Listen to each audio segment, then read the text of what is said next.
So another area, of course, of set of behaviors that we're looking for is both leadership behaviors and individual behaviors. And we typically do divide these into two sections.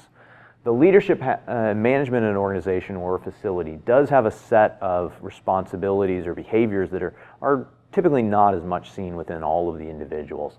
Those include setting standards and expectations for all the employees at a facility. If as a leader I project to you a certain set of expectations, then the employees will try to manage those expectations and make those things come true. My use of authority. Does the leadership abuse their authority? We'll pause on this for a second and talk about this as well. One area that you may have seen this before is where a manager comes to a facility and that manager bypasses the screening process, the physical security screening process that occurs there. For example, they drive up to the facility and normally that would include, let's say, a search of the vehicle. Maybe a radiation detector is used to search the vehicle. They open up the trunk of the vehicle and look inside of it, those sorts of things. Well, the manager shows up and he says, oh no, you don't need to do that for me. I'm the manager. I have this authority, I can go past it. That's an abuse of authority. And now think about what that behavior meant to the other employees. The other employees said, well, this searching that we're doing really isn't important. It's only important for the bad guy. For everybody else, it's not important. That's a bad culture right there. We don't want that. We want to understand that everybody needs to have that search done, regardless of whether or not they're management or if they're just the regular employees at a facility. Think about why that is. Maybe that manager was under duress. Maybe he was being forced to bring somebody or something into that facility they didn't want to. Maybe that manager didn't even know there was something in the trunk of his car. So there's no reason to believe that just because he's a manager, he should bypass that security system.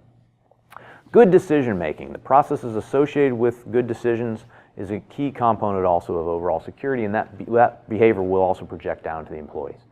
Good supervision of the employees and involvement of the staff in the decision process.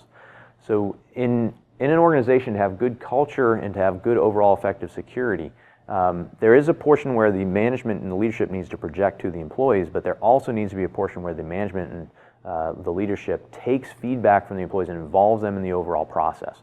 If they're not involved in the overall process, then the individuals at the facility may not claim ownership for the policies and procedures that are being conducted there. Open communication. Leadership needs to be able to communicate with the individuals at a facility and improving performance. Have an expectation of better and better performance within a facility. Let's talk about that for a second as well. That oftentimes at many facilities what we see is we put a great physical security system in place when we build it, and then it starts to decay. Detectors start to fail, doors start to erode, things start to happen, and the system starts to get worse and worse.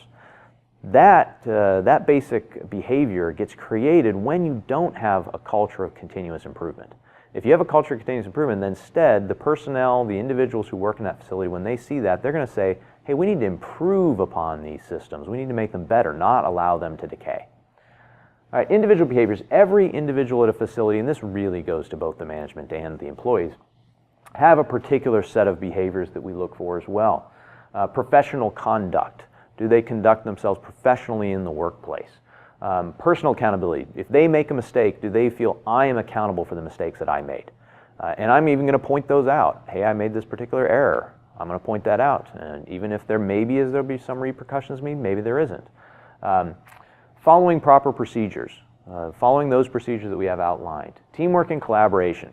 That's a major component of overall culture, that if as an employee at a facility I feel like I'm part of a team, then I'm much less likely to conduct malicious acts against that facility because I don't want to hurt my team members.